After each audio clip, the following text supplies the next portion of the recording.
Turn our meeting over, so welcome our guest speaker, Laura Carno.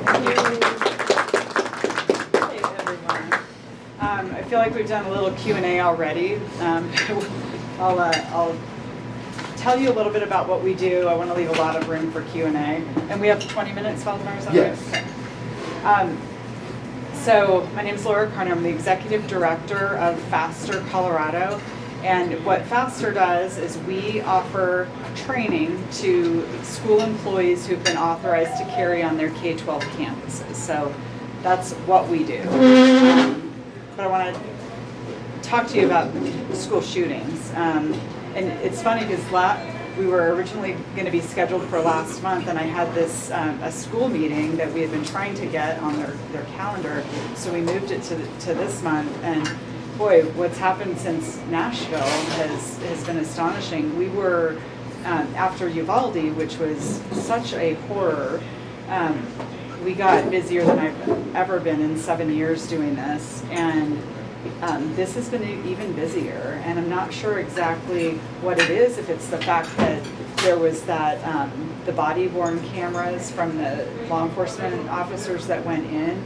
And so more people could sort of feel had the look and feel of the horror that was going on in there, but it's been unbelievably busy.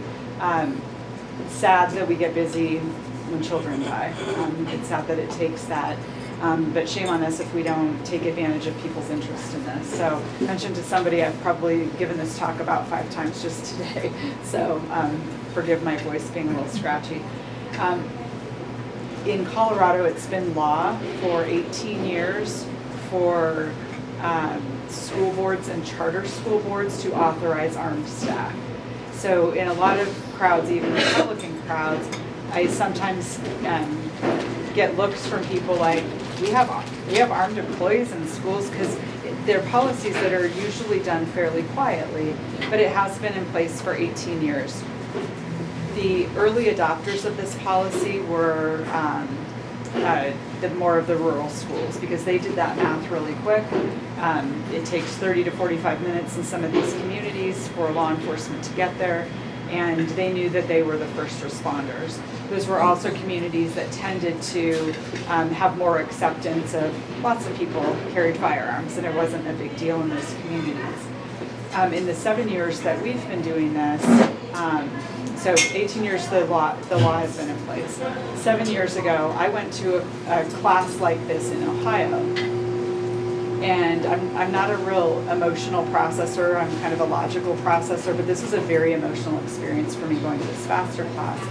I don't have a lot of teachers in my family. We're more of a kind of law enforcement and military family, so I just didn't have a lot of experience with teachers. And but at this class in Ohio, I met all these people who, to a person, would die to protect children. And they're just looking for a fighting chance to save the kids and go home themselves that night. And what we keep seeing in these mass shootings at schools is teachers or coaches or janitors or counselors or principals running toward the gunfire and putting their bodies between bullets and children, because that's the only thing they have. So we were talking about mindset earlier. We know there are people who have the mindset to save lives because they keep doing it. The question is, should they be doing that armed or not armed? And when you look at the timelines of these things, they happen very quickly, and then the police get there sometime. So the math that we're trying to solve is that period of time between shooting starts and law enforcement gets there. Who is going to save the children in that window? Whether it's 2 minutes like it was at STEM school, 13 minutes, like 14 minutes like it was at in Nashville. there's going to be a delay in there. Who's going to save the children during that time? The other thing that we look at is the deterrent effect of armed school employees. I'll just use Nashville because it was a very recent example. The killer in that case, in the manifesto, which has yet to be released, some media is suing to get it, and they're not releasing it. FBI won't release it. What's that? FBI won't release it, which is a common theme. Yeah. FBI is a blocker in many of these things. Yeah, and there's a member of the media who is one of the key people suing for it, has had 2 lawyers say, yes, I'll take your case, and then drop them. So there's stuff going on there. But in the manifesto, the killer talked about 2 different locations, the one that was eventually the scene of this horror and a different one. And in the manifesto, it said, not going to choose this one because it has better security. So we don't know. We haven't seen the manifesto. We don't know if that was armed employees, if it was better locked doors, if it, whatever it was. But that location to the killer was viewed as a more hard target. And so that wasn't the location selected. It was the softer target. And so how do we harden our targets? And why is it okay for the bank to have an armed guard and the lingerie department at the department store to have an armed guard? And all these other places, the mall has an armed guard. Why don't our schools all have armed guards? And even in schools where there's a school resource officer, it's fine to have extra people. Usually the school resource officer says, I can't cover the whole campus. I need backup. But in Jefferson County, they need to defund it. Yeah, and so that's a good point. And a big recent example too was in Denver. In 2020, they very publicly said all SROs are gone, and shock of all shocks, they've got tons of violence going on there with nobody prepared and armed to deal with that, as we just saw with those 2 administrators getting shot. So just a little bit about the scope and scale here in Colorado. So we've been doing this since 2017. So we're going into our 7th training year, and it's gone so fast. I haven't taken very much time off in 7 years, I'll tell you that much. But we are working with schools in 41 of Colorado's school districts out of 178 school districts. I'll tell you that right now, since Nashville, we have it somewhere in process, and that's anywhere from a school district thinking about it to a school district saying we're ready to go now. Probably about another 15, 16, something like that. It's a very, just in a few weeks, it's a very quick uptick, which is very good. Schools are getting pretty nervous. Let's say one more thing, and then we'll take questions. Oh wait, and the number of people in that 7 years, the number of people we've seen come through our class is a little bit over 300, and so you can rest assured that on any given school day there are children being protected on our K-12 campuses by about 300 armed people, just the ones we know. And I know of others that have gone to different training programs. Some of them on the borders of the state have jumped over the state line to go get their training, which is fine. But we do all of our training at the Adams County Sheriff's Office training facility. All of our instructors are active duty law enforcement instructors, doing it on their days off, obviously, with the exception of one guy who's a battalion chief for a fire service up in northern Colorado who does all of our medical training. It's the part of our training that doesn't get talked about very often because it's not about guns, which is what everybody wants to talk about. But if you're an armed employee going toward an active shooter, you can expect that you might get shot, and you have to save your life. Because if you can't keep yourself alive, the killer wants to get through you to get to the kids, so you have to keep yourself alive. So there's a lot of medical training that's a part of that as well. And our medical instructor, he's also a firearms instructor, he's a Marine, a good fit with our team. But it's great to have a firearms instructor who also has the medical training, because then in our scenarios in class, we can pepper in all of that medical stuff along with the all of the like the shoot no shoot scenarios and stuff like that. One last thing before and I know I said that already, I'm gonna say it again. One last thing before let's go to questions. Does everybody here know the story of STEM School and Kendrick Castillo? Yes. Yes. Okay, I'll tell you the story then. 2019, May 7, two killers entered two separate doors of a classroom with the intent to kill everybody in there. It would have been a Uvalde type situation. And this was Littleton, right? This is in Highlands Ranch. Highlands Ranch. Yep, STEM School in Highlands Ranch.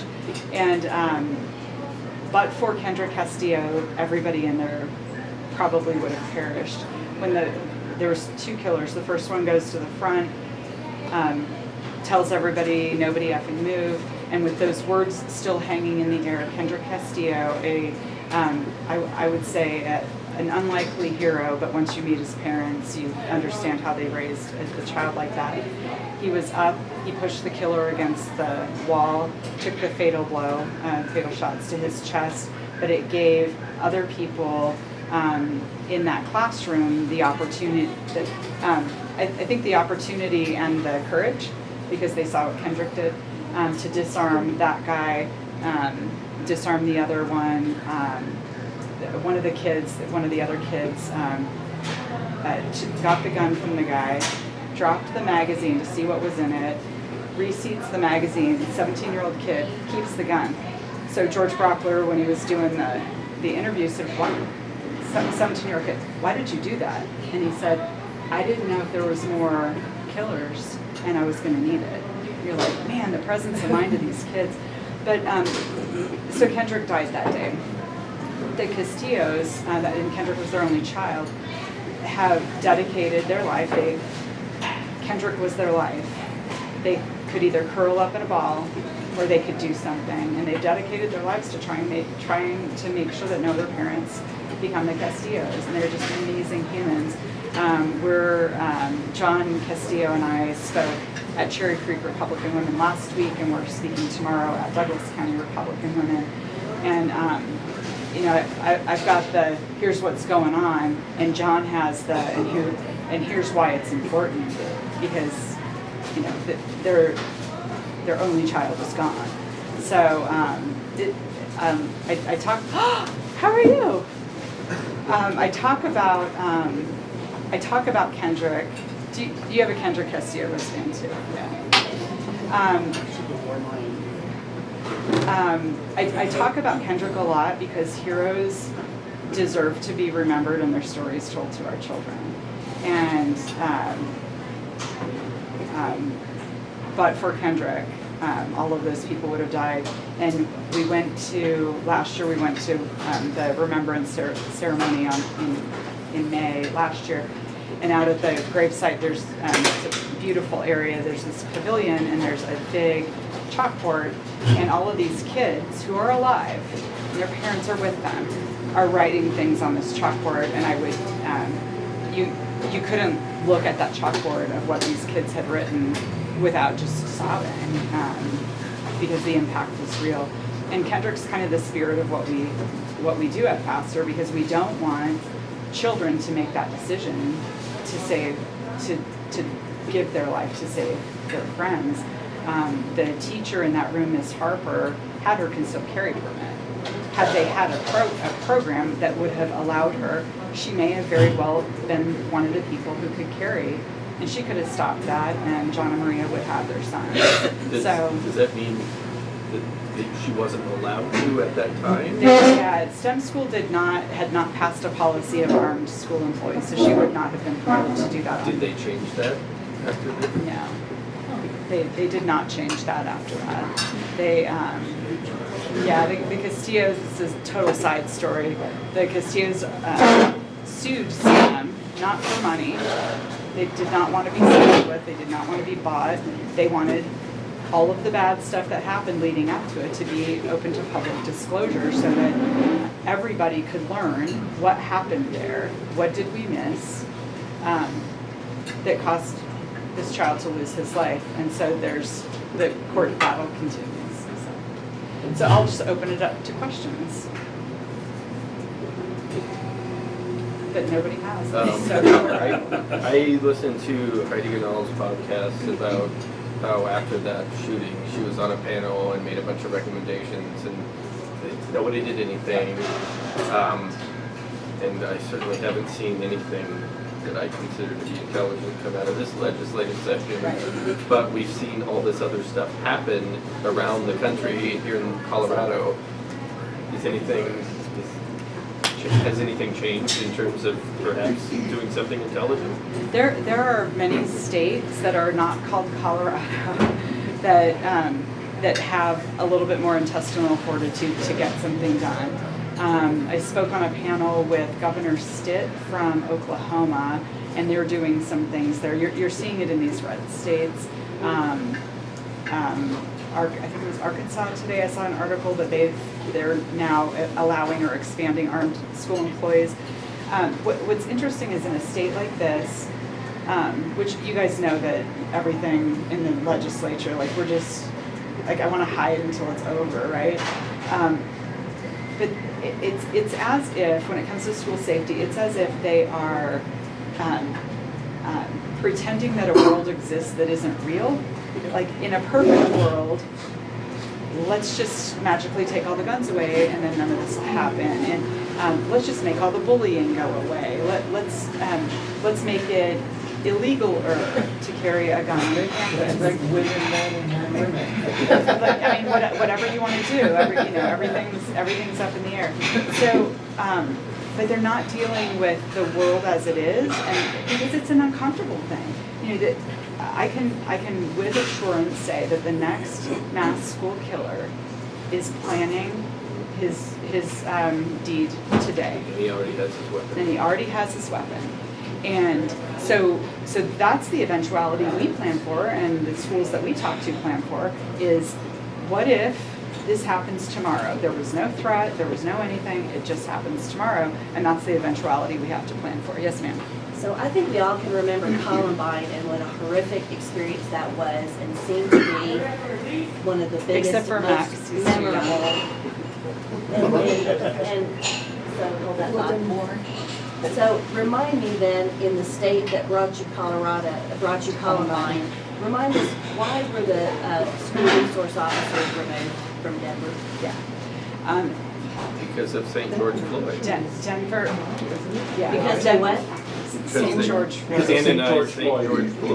Gotcha. Yeah, it was a purely political move. There's a group in Denver, Denver parents called Resign DPS Board, I think. They put a op-ed in the Denver Gazette today. Okay, good.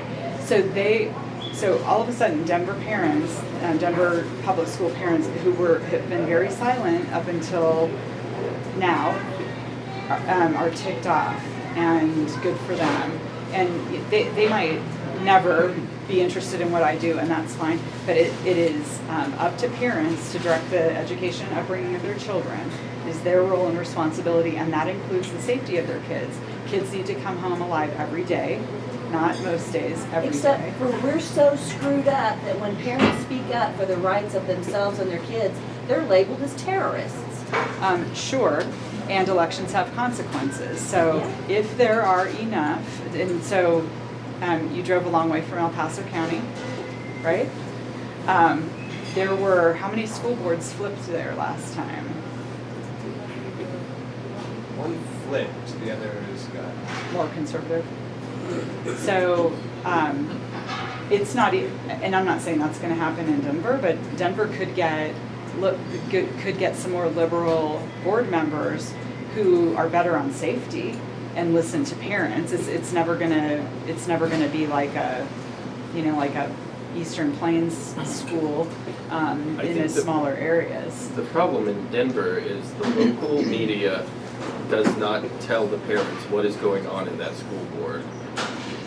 Yeah. Like, I think if the Denver Post, if 9 News, and if all these people would just give a straightforward explanation of what these crazy people are doing, they wouldn't have their jobs right now. Right. But they choose not to. Right. So it's up to citizen groups. And that's just it's sad that the media is always going to be on the side of the left. I mean, it's how the math works. Most people who work in the media. Even our governor, who isn't the biggest idiot in the world compared to Tay Anderson, doesn't have the balls to say something about Tay Anderson. Right. Right. They gather together and protect one another. Yeah. No, you're exactly right. Yes, ma'am. So, if you have a concealed carry permit, can you bring it into the school? Good question. No. The way the law works in Colorado, the way you just described it is how Utah's law works. I call it don't ask, don't tell. A parent, a grandparent, a teacher, whoever. Here in Colorado, the school board or the charter school board has to authorize a policy of armed employees, and then it's only employees who have been authorized under that policy to be armed on campus. So we have had some folks come through who are mostly grandpas, retired guys who want to help with security, but you can't do it unless you're an employee. So they hire grandpa for $1 a year to help with whatever he's helping with, and he can be a member of the armed security team. So what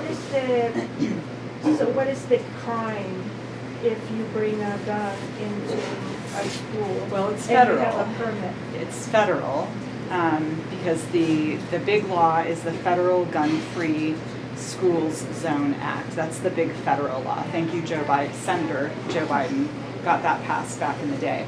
So what states have done is said, okay, we see you, federal policy, federal law, but we're making some exceptions, and that's what Colorado has done. That's what 34 states have done, is created some exception. Utah is the only one that says, yeah, it doesn't apply here. And there have been no school shootings in So it applies to the Utah. colleges as well, right? Colleges are different. So, Like in Colorado State University? so It's a gun-free zone? I think there are some Denver college campuses that have declared themselves gun-free zones, but by state statute, colleges can't prohibit people with concealed carry permits from being on campus. So that means students who have concealed carry permits, obviously they need to be more than over 21, or employees. And we have heard from lots of people who work on college campuses who say, can I come through your class? I'm armed on campus, on our whatever college campus every day, and I'd like some training because if God forbid something happens, I want to be effective and not a liability. So we do have a lot of people carrying on college campuses. Do you train the people that are not armed as well, like the We don't. bystanders? We don't do that. There are other people who do unarmed defense training and stuff like that. A lot of the schools that we work with have I'll do it like this. Big security team. Part of that is armed. Part of that is concerned with the building security and perimeters. Part of that is medical, and part of that is like paying attention to sort of the emotional needs of the students. So, so it's bigger than just armed, and there are other people who teach all that other stuff. We just get them do their annual qualifications so that they can carry on campus. Their school boards all tell them you have to train more than just your annual training, so it's not just one and done, and they have to do that every year. You said the STEM policy has not changed. Correct. So who gets to make that policy? Is it the school board? And STEM is a charter school, so it would be the charter school board in that case. So any school that does allow it, it's because the school board said. Yep. So what you're saying is that they're more afraid of the teachers being armed than the stranger coming in. That's the only a reason I can very think good of. point. They're more afraid of a teacher being armed than Strangers coming an in. assailant. Yeah. Yeah. And while you, Yes, that's a very good way to put that, and I'm going to steal that if you don't mind. I had some teachers I was afraid of. And just to clarify, the media says armed teachers. Through our program, about 40% of the people who come through are actually teachers in a classroom. 60% are not tied to a room with kids. Some good tactical advantages to having people who can roam. But we were talking down here before we got started that there are some schools that we've talked to who say, well, we're not going to have anybody in the classroom armed, just non-classroom people. And it's better that they have armed people, period, somewhere. But what if the killer comes into that classroom and that teacher wasn't provided the opportunity and there's nobody nearby? I think that the people who have the mindset, who go through the vetting process, who get trained and qualified, should have that opportunity. Yes, ma'am. One of the things that's so frustrating to me is that anytime there's a tragic incident like this, the first thing that people scream is, oh, we've got to have more gun control. And because that's a feel-good solution and a lot of virtue signaling that is determining policy instead of something that will actually fix problems. Well, the cynical among us might think that they like it when this happens because they know they have a whole army of people on social media who go out there and, like, I can't even look at Instagram or Twitter or anything after one of these things happen because it's my fault because of the way I voted. And even more cynical say that it's engineered. But anyway. and what happened to when we have a national tragedy, mourning for the victims and their families? Can we just take 5 minutes when that happens to just feel terrible for that? And so the way that I look at it, which one more gun law would have, out of all the dozens and dozens and dozens and dozens of gun laws that we have, which one would have prevented this and not harmed the rights of law-abiding voters? Did you have a question? Well, I was just going to say that there's always two trains of thought out in the NPR sites of the world when this happens. Is they mock another good guy with a gun, because one child or two children were killed. But then they are hysterical when you talk about teachers having guns because, we can't force teachers to have guns. They go directly thinking that if you're going to allow this, that every teacher is going to be forced to have a gun. Because, and that's where their mind goes. Right, and so some people, their minds go there. Some people know that has no basis in reality and they say it anyway. Yeah. We have a FAQ document on our website and a Busting the Myths document, and that's the number one thing.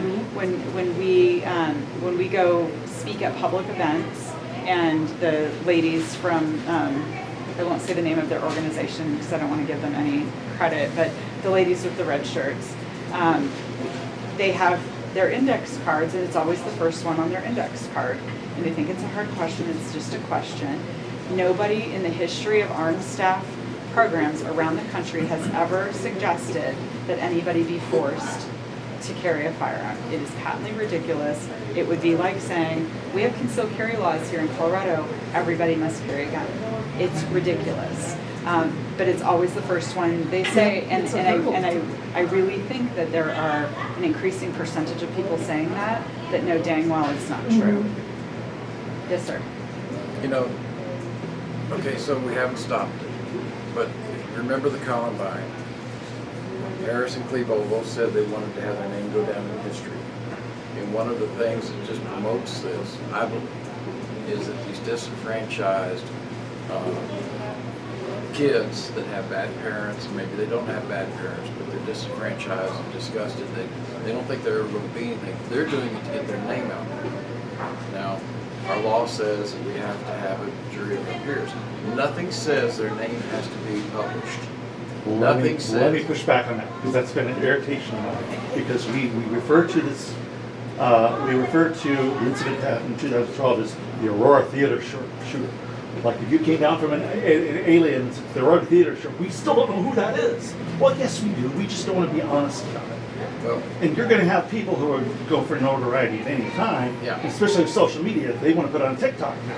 But it doesn't do any good, once you start, I just think it goes into a But their very name is- Orwellian type of if their name situation. is not out there, if their name is not out there, then they don't go down in history as, because I've got association with 3 school shootings, unfortunately, in some form or another.